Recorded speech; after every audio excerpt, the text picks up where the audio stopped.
Le protocole Hannibal de l'armée israélienne estime que si le prix de libération d'un otage est trop élevé et on est prêt à sacrifier la vie de cet otage. Par conséquent, l'armée d'occupation israélienne tuerait-elle ses propres citoyens à Gaza en secret tout en soutenant le Hamas?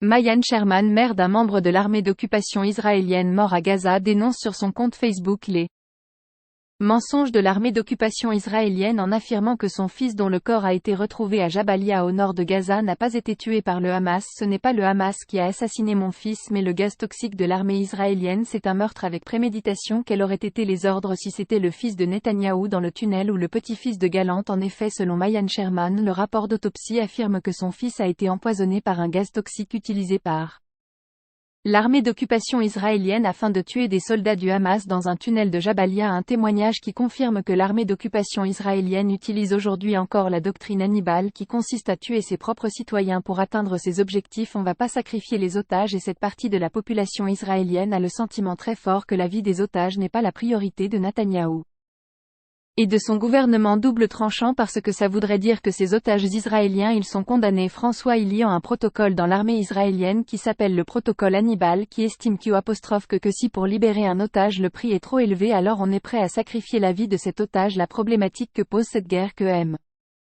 Israël contre le Hamas, c'est qu'il y a un nombre très élevé d'otages. Le deuxième point, c'est que cette communication elle peut être à double tranchant parce que quand vous dites on est pas loin d'approcher le signe noir mais qu'il est entouré d'otages, les familles et les proches d'otages en Israël vont évidemment se réveiller en disant négocier met fin à cette offensive et négocier le plus rapidement possible la sortie ces otages parce qu'ils savent, comme le disait François, qu'en réalité il représente une assurance vie pour avoir à les liquider. Un homme pareil qui est entouré d'otages israéliens, c'est proprement quasiment en tout cas impossible à vendre sur le.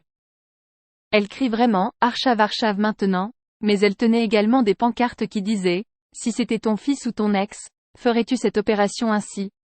Parce que ces familles disent que c'est pas notre émotion qui nous guide, c'est notre raison.